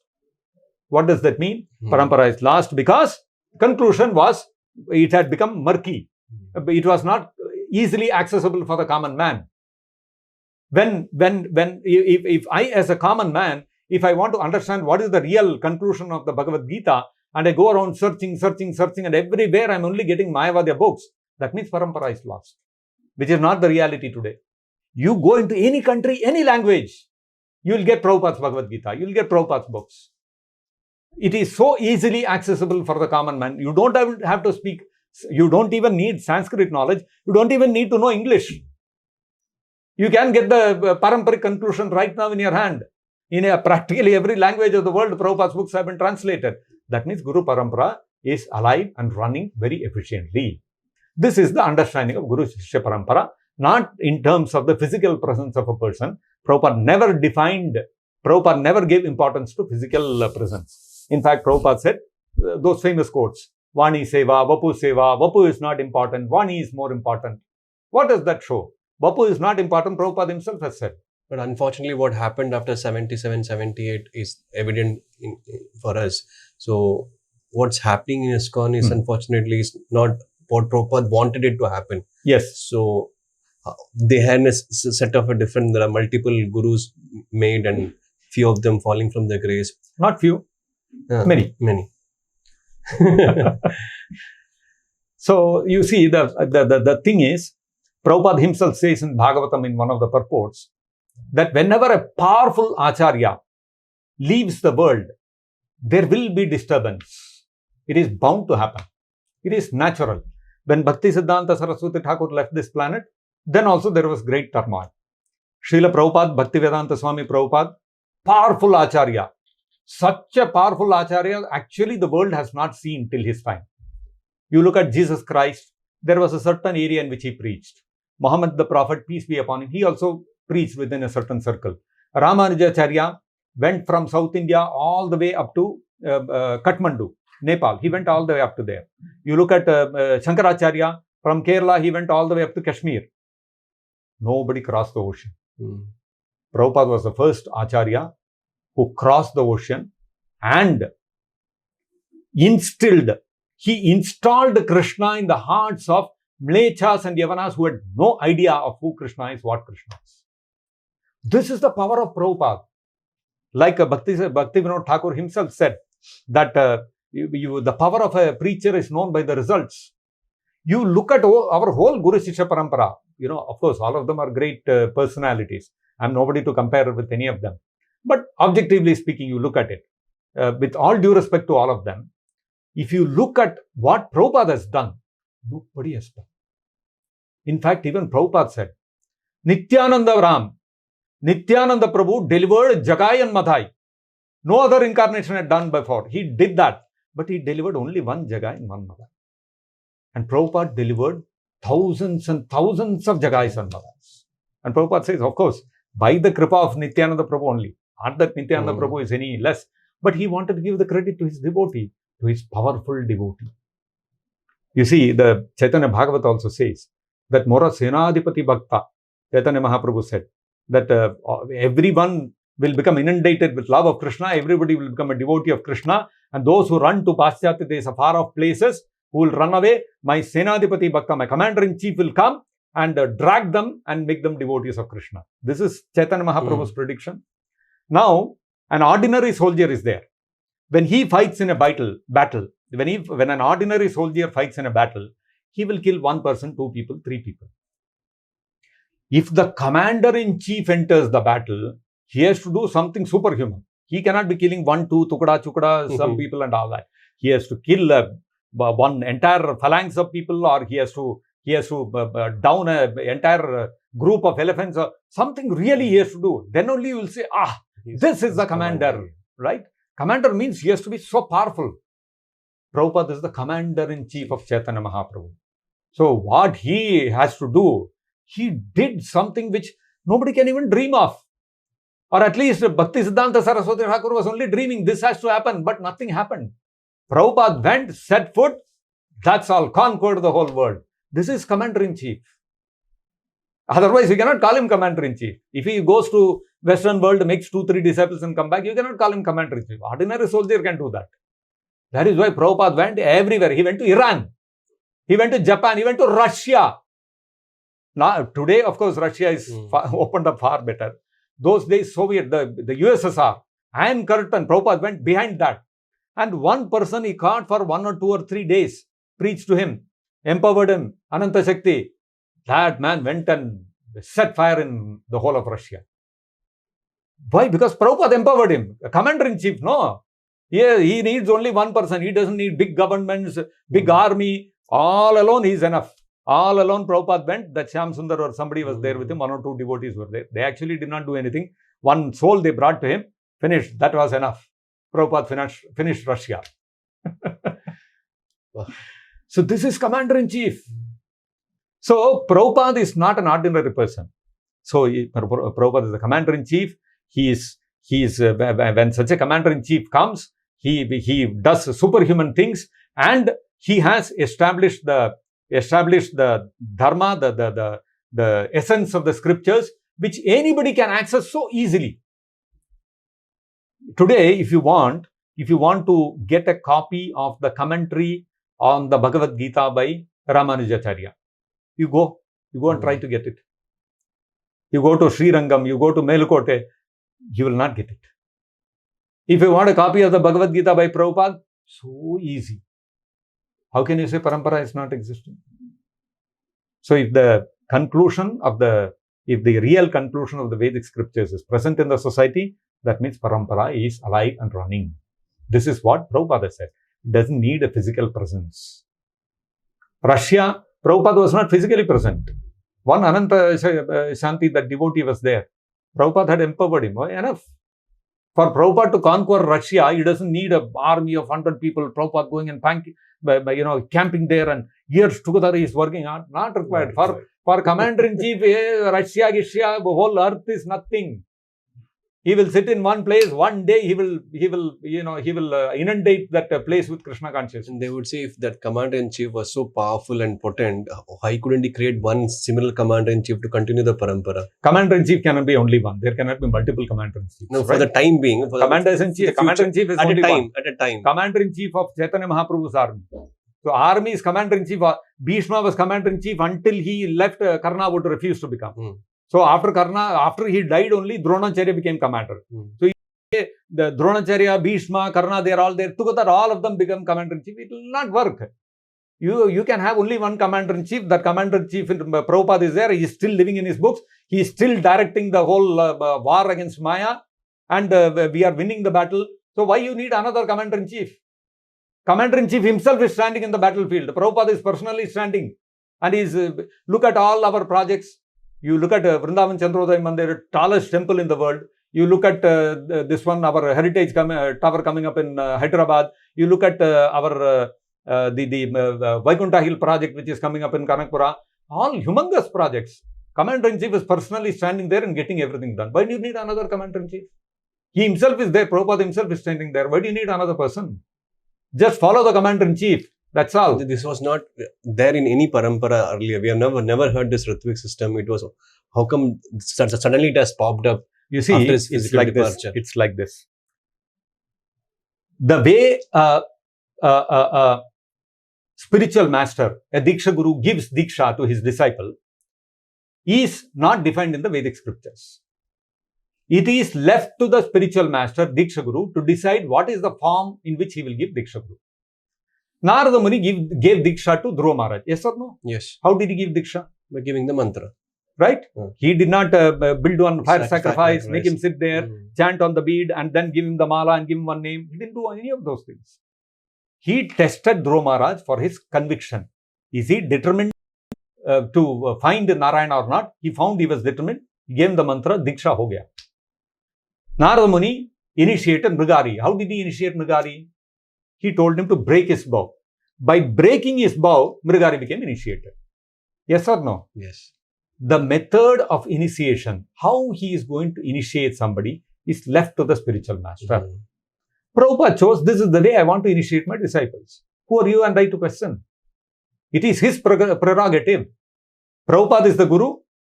There is XYZ who is going to become his disciple. Who are we to dictate how Prabhupada should give initiation to him? It is Prabhupada's will that he wants to do it like this. You and I cannot question it. If there is a statement like, for next 10,000 years, I'll be the Diksha Guru, then it is very clear. But there's no such statement like that. Prabhupada did not say, I will not be the Diksha Guru for 10,000 years also. No? So what are we arguing about? These things are all not decided by you and me arguing. You and I sitting in a podcast and telling Prabhupada is for 10,000 years or 20,000 years or 5,000 years. Who are we to decide? That's between Krishna and Prabhupada. If Chaitanya Mahaprabhu has decided my Senadipati Bhakta, he will rule for 5,000 years, he will rule. 10,000 years, he will rule. So who are you and I to decide? That's up to Prabhupada. There cannot be any 33rd Acharya then. I will not say there cannot be any. Always there can be. Because Krishna is the decider, no? Tomorrow Krishna wants, he will send another Acharya, he will start another movement. Who are you and I to stop Krishna from doing it? Krishna will send another Acharya. If another Acharya comes, he will start another movement. Within ISKCON, even if an Acharya comes, he will follow Prabhupada. That is the etiquette. That's the Vaishnava etiquette. Why? Simple reason. Acharam sthapayati. The Achara for ISKCON is established by Prabhupada. Can anybody change the standard of 16 rounds in ISKCON? Never. No one. Acharya is established by Prabhupada. Therefore, for ISKCON, always Prabhupada is the Acharya. If you have to change 16 rounds to 8 rounds or make it 32 rounds or 64 rounds, what you have to do? You have to start your own movement. If you want to become an Acharya, you have to do it outside of ISKCON. Within ISKCON, there is only one Acharya. Therefore, as long as ISKCON is there, only Prabhupada will be the Diksha Guru within that. That does not mean this world is a very big place. Another Acharya can come, he can start another movement. And he can establish his own standards. Whatever Krishna has empowered him, whatever Krishna has instructed him, according to the time, place and circumstance. Bhakti Siddhanta Saraswati Thakur, he was the Acharya for Gaudiya Math. He kept the standard of 64 malas. Prabhupada came, Prabhupada saw that in Kali Yuga, people, especially in the Western world, they cannot chant 64 rounds. He said 16 is enough. Prabhupada had the authority from Krishna and from Bhaktisiddhanta Saraswati Thakur, from all the Acharyas of our Guru Parampara to decide what is the standard, what is the Acharya, it has to be, which has to be in his institution. If Prabhupada had been in Gaudiya Math, he could never have changed the 64 rounds. Therefore, if an Acharya is going to come and he wants to establish new standards because of the changed circumstance, he will do it outside of ISKCON. If he does not have to change the circumstance, he will come and work in ISKCON. But the majority of ISKCON is not following the Acharya set up by the Acharya, founder Acharya of the ISKCON. That is their problem. That is not the problem of Prabhupada. Prabhupada, it's not Prabhupada. So what about those? It's not Prabhupada's disqualification or problem. It is their dharma to follow Prabhupada. If they don't follow that dharma, it is their karma. Simple. Because they give accusation that even if I fall down, just like Bali Maharaj rejected Shukracharya, so we can also reject whoever falls down and accept the rightly situated Acharya or Guru of good standing. Okay. So that logic actually, it doesn't make sense. Because when I know that there is this Acharya who is a brilliant, effulgent Acharya, who will never fall down, who has come from the spiritual world, who is authorized by Chaitanya Mahaprabhu. And there is another person, I don't know his credentials. He may fall down, he may not fall down. Whom should you take shelter of? But I'm not aware about the actual Surya of spiritual master who is present in the current Prabhupada world. Is there, no. In ISKCON, who doesn't know about Prabhupada? In ISKCON, if you are there and you are ignorant of Prabhupada's instructions in July 9 directive, today you cannot claim that. Maybe pre-1997 or 1999, you could have claimed that.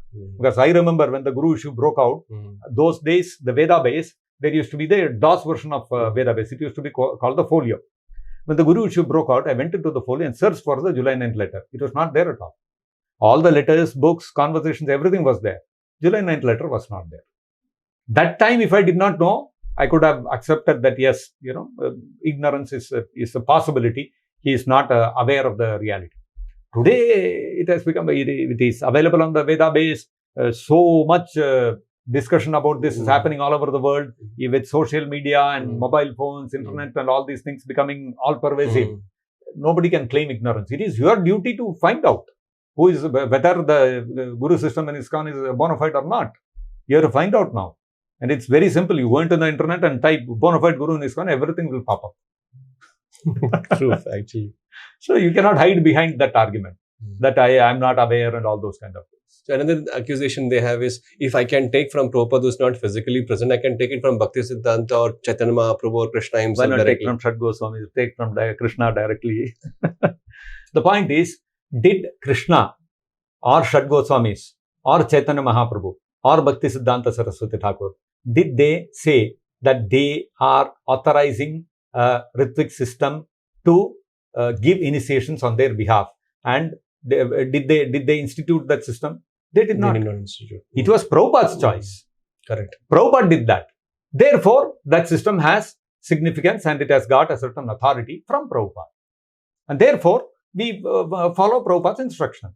If Shad Goswamis had told, in future we are having this set of Ritviks, they can give initiation on my behalf, then we could have taken. Now we cannot do that because none of them have instituted that system. It is Prabhupada who did that. Therefore, we have to follow Prabhupada's instruction. Simple. But it happened in 77 itself. Prabhupada, in his own words, he said, "Lagta hai mujhe poison diya gaya hai." So what's our take or comment on Prabhupada was poisoned or not, or is it inconclusive, or did it really happen like that? Well, that's a very difficult question to answer due to various reasons.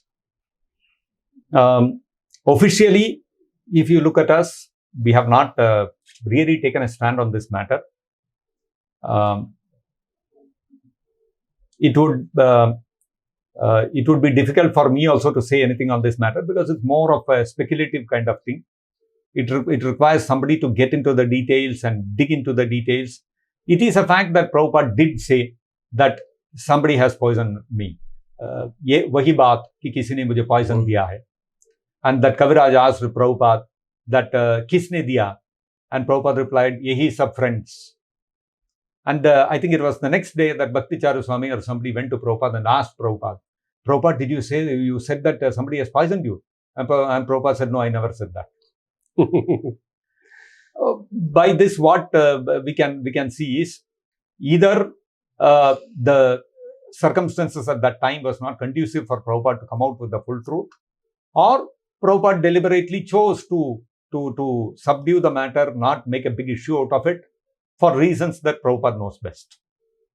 But we can understand that there is something that has gone wrong at that period of time. Otherwise, why would Prabhupada say that? There is no need for Prabhupada to make such a statement. The very fact that Prabhupada made that statement gives a lot of credence to those allegations that Prabhupada was poisoned by his very confidential and near devotees and disciples. I would probably say that if Krishna and Prabhupada want that reality to come out, it will come out. If Prabhupada and Krishna feel that we are not yet ready for that truth, it may not be revealed.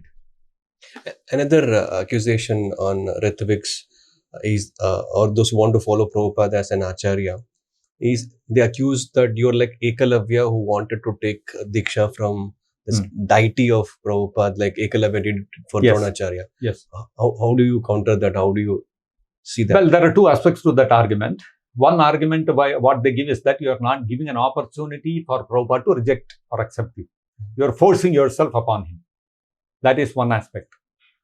As far as that is concerned, during Prabhupada's physical presence, I told you about how from 1970 itself, Prabhupada had instituted the Ritvik system.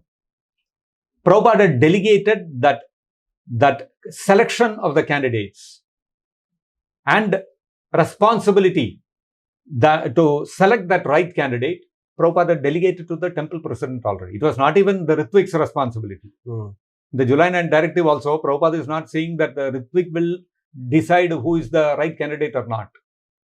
You understand? Correct. It's the temple president's duty. Whether the Ritvik system is there or not, it was the temple president's responsibility to select the candidate. And whomever the temple president selected, Prabhupada never refused. Why? Because Prabhupada had given him that authority. Prabhupada had empowered him already to select the right person. You understand? Standalone empowerment is already there. That empowerment is already there. That empowerment is still continuing in the Ritvik system. Therefore, it is not that Prabhupada does not have the right or the authority to reject some candidate. Because if the temple president himself says, some devotee is coming and asking me for Diksha and he is not chanting 16 rounds, he will tell him, go back and chant your 16 rounds and come. That Prabhupada's rejection is already there.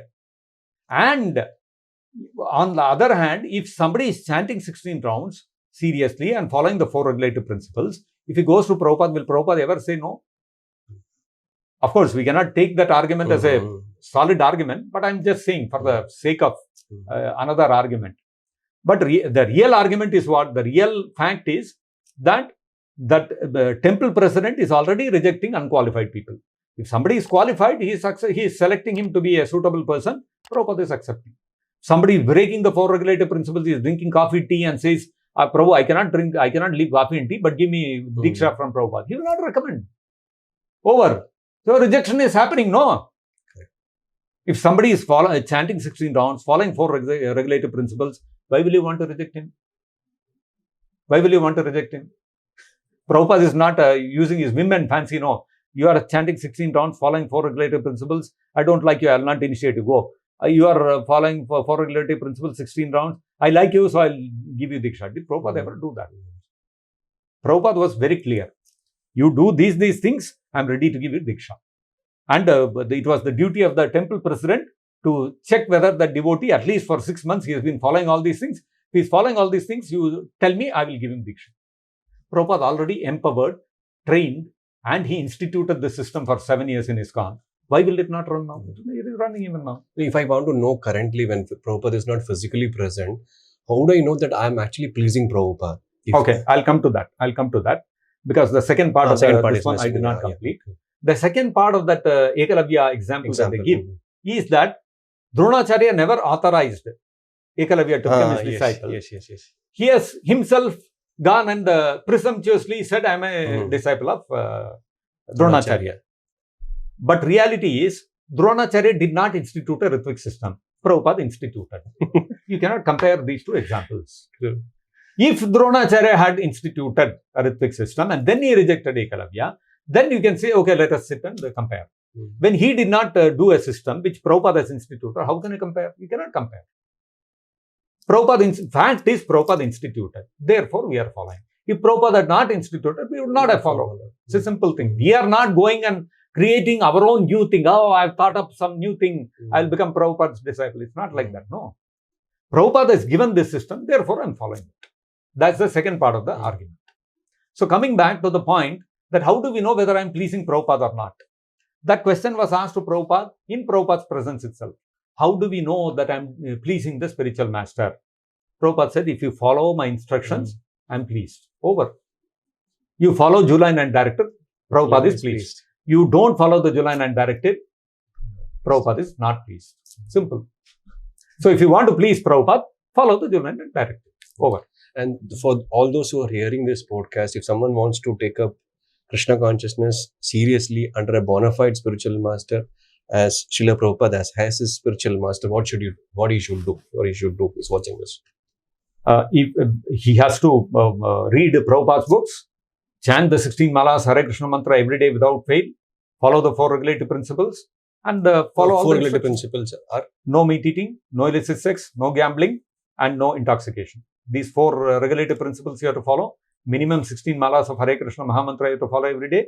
Then there are other smaller principles like for fasting on Ekadashi, Janmashtami, reading Prabhupada's books every day, hearing Bhagavatam class every day. These small things you have to follow. So the best way is be in touch with the temple. Any of our Hare Krishna movement, ISKCON Bangalore group of temples, be in touch with them. Be in touch with those devotees. They will guide you and they will clearly, every one of our temples has a structured way in guiding the devotees how to become seriously surrendered, aspiring disciple of Prabhupada. And if you follow all those things, you are most welcome to become a disciple of Prabhupada. One of the comment read, just like ISKM, Give Gita, and ISKCON Bangalore group, you all accept Prabhupada as a sole Diksha Guru. And why don't you work under one common umbrella? Why there are offshoots here and there? Okay. As far as we are concerned, I cannot speak for the other groups, but as far as we are concerned, I can put forth our standpoint on this and our way of working, our thinking. When Prabhupada instituted the Ritvik system of initiations in ISKCON, it was not a standalone thing. You have to understand it was part of a whole ecosystem. There was the ISKCON organization, there was the GBC, and there were temples, there were certain standard of worship. This was all together that Prabhupada gave us. This Ritvik system was supposed to work within this system. July 9th directive talks about the appointment of 11 people as Ritviks by Prabhupada. Obviously, they are not going to live forever. After some point of time or the other, the baton has to be handed over. The understanding was that the GBC will continue. The GBC will appoint further Ritviks. And that way, there will be a check and control. Prabhupada did not, in the July 9 directive, say that anybody and everybody can become, all his disciples can act as Ritviks. Prabhupada did not say that. In the institutional framework, under the GBC, the Ritviks work under the GBC, and the Ritviks are appointed by the GBC. As and when more people are needed, they are added by the GBC. This is the system that Prabhupada envisaged and set up. Of course, the July 9th directive does not directly talk about how the Ritviks will be appointed by the GBCs, nor is there any mention of that in the May 28th conversation. You will not find these things. But it follows that the GBC, being the ultimate managerial authority, has to appoint the Ritviks as an ongoing process. As and when time, place, circumstance bring up the necessities, these people will get added. Qualified people will get added. There has to be a check and balance. Who is qualified, who is not qualified. If every person starts declaring himself that I am a disciple of Prabhupada and I will act as Ritviks, then there will be chaos. unqualified people. There is a. I'm not saying all those people who are currently doing it are unqualified. I'm only saying that it opens up an opportunity for those people who are unqualified to also declare themselves as such and jump into the bandwagon. Therefore, as a matter of abundant precaution, to ensure that only qualified people are able to perform that role of a Ritvik, because even the performance of Ritvik is not an ordinary thing. Prabhupada chose specifically certain individuals. Prabhupada did not say, like I said earlier, anybody whoever wants, you can all do it. Prabhupada did not say. It was not such a cheap thing. It was not such a ordinary thing that anybody and everybody can do. Therefore, there has to be a GBC to appoint the Ritviks. Individual devotees, at least in our group, should not try to take that role and start acting as Ritviks. Therefore, our stand has been, there has to be a GBC and the Ritviks have to work under the GBC. Then only the movement will remain united as a whole. Therefore, the reason why we differ from the others, if you look at the other groups and you look at us, this is the one difference that you can see. We have tried to bring it as close to the system Prabhupada instituted as it is possible. Have a GBC, and under the GBC the Ritviks work, and these Ritviks give initiation or Diksha to the candidates. This is the system Prabhupada set up. We have tried to replicate that. You just said even to appoint a Ritvik, there are so many checks and balances and qualifications, as you just nicely mentioned. What are the qualifications to become a guru in ISKCON today? As far as the qualifications to become a guru in ISKCON is concerned, the GBCs have made various resolutions at different points of time. Initially, in 1978, they started with the understanding that those 11 people who have been appointed, they are all Acharyas. They are the 33rd in the line. That's the kind of understanding they started with. And there used to be letterheads printed. International Society for Krishna Consciousness, XYZ address. Founder Acharya, His Divine Grace A.C. Bhaktivedanta Swami Prabhupada. Current Acharya, one of these 11 names. Letterheads in ISKCON used to be printed like this. That was where they started from. Today, they have come to a stage where they say that Prabhupada requires all the devotees in ISKCON to spread the movement further and further. Words to this effect. Don't say, you don't quote me saying that this is exactly what they said. That's not the spirit of what they've said, I'm saying. If you want, you can pull up these resolutions. They're all available on the internet today. They're openly available. The essence of what they are saying is they want more and more devotees in ISKCON to spread the movement. And for that, everybody has a responsibility to act as gurus, Diksha gurus. And therefore, they are saying, we invite all the devotees in ISKCON, whoever has completed a certain minimum number of years in the movement, maybe 10 years or something like that, and without any obvious and very gross fall downs, without any gross and obvious fall downs. If they have been chanting 16 rounds and following the 4 regulatory principles for X number of years, 10 years or something like that, you can come forward and tell the GBC that you want to take up this role, and we will give you a no objection certificate to act in that capacity.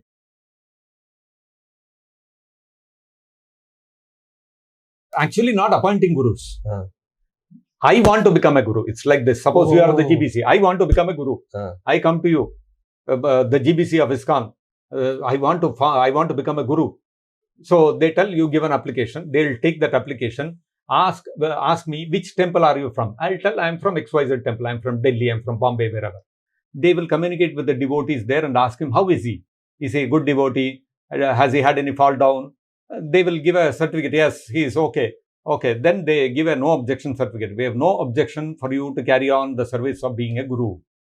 That is how people become gurus. I want to become a guru. I come and ask you, you give me a no objection certificate. I start acting as a guru. There is no approval of any kind. It is all self-authorized, self-appointed, you call it whatever you want. That is how the current way of, I don't know what to call it, current system of making somebody a guru in ISKCON. That's the way it's currently running. No objection certificate from a GBC can make me a guru. I'm not even sure whether they gave a certificate. They say they are not objecting. That much they say. Whether they'll give a certificate also or not, I'm not sure. On the one hand, they say that Ritvik system is against the tradition. Now, what is the system they are following? Where is the tradition? This is part of glorious tradition of ISKCON.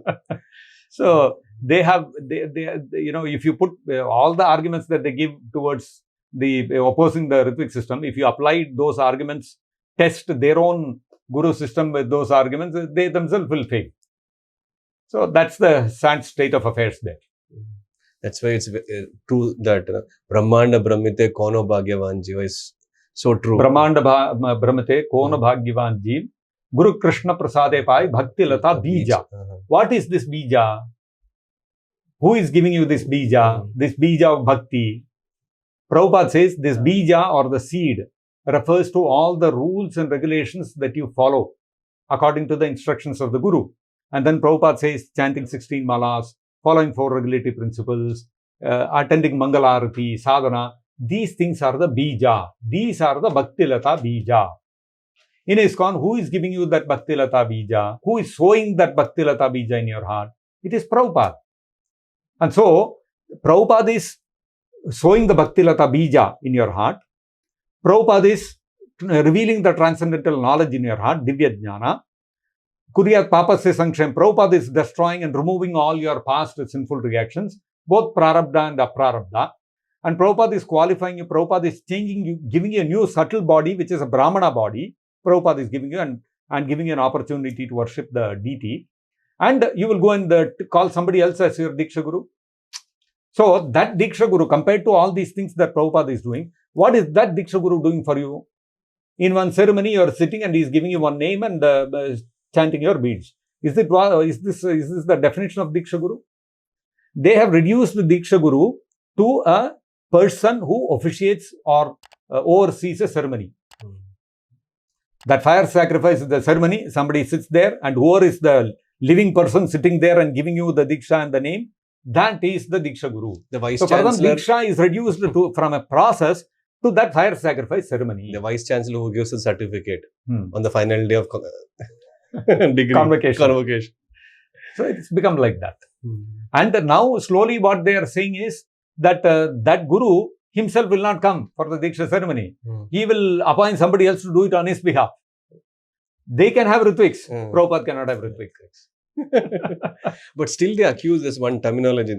They use Ritvik Mayavadis. I don't know why do they say us as Mayavadis, but We can call them Guru Mayavadis. Does it have any meaning? It has no meaning. So if you are coining a terminology, at least give some understanding, give some philosophical description. You have to have a backing. No argument, you simply keep throwing. See, this is another tactic that is used. When you are unable to counter by logic and argument, when you are not able to buttress your arguments with scriptures, with quotations from Prabhupada's works, and able to prove your stand with the documents which are available on record, what you do? You do character assassination. How do you do character assassination? This man is a debauchee. He is a fraud. He has done financial fraud. He is running behind money. He has had so many affairs with women. Now, if you look at our group, you cannot find these kind of things. So what next level you do? Denounce the whole philosophy. They are Mayavadis. That is the second level. First is you do character assassination. If you are not able to do that, in your followers, you sow the seed of fear in their hearts. How do you do that? Oh, this is Mayavada. Oh, this is all poison. Frighten them. You are not able to give arguments, solid arguments to defeat us. Next, you do character assassination. When that also fails, what you do? Create a fearful atmosphere. Some big catastrophe is happening. This is all Mayavada. This is all poison. Don't hear them. Vaishnava Aparad. Guru Aparad. Don't listen to them. Don't take even prasadam from their temples. So these are all, you have to understand that these are all tactics that they are using simply to divert people's attention because they don't have proper arguments or solid evidence to support their arguments. This is the truth. Otherwise, sit and discuss on the basis of truth and evidence. No, who is stopping you? Who is stopping you? We are openly discussing about these are the arguments you are having, these are our counters. If you have something better than that, you please put it forward. That they are not able to do. So they have to resort to these kind of tactics. Prabhu, we're all privileged to be saved by all senior Vaishnavas, Madhu Pandit Prabhu, Chanchalapati Prabhu, so that who got us guidance to get into the Srila Prabhupada's movement and real Same here, treasure. bro. Same here. We are all indebted to them, and so that we could Definitely come directly into the shelter of Srila Prabhupada's True. movement. True. So privileged to have you once again for wonderful enlightening The pleasure podcast. and privilege is all mine. We'll Hare Krishna. Want you to come again and again to address this podcast, Prabhu. Thank you so As much. Krishna desires. Hare Krishna. Thank you so much. Hare Hare Krishna. Krishna. Jai Srila Prabhupada.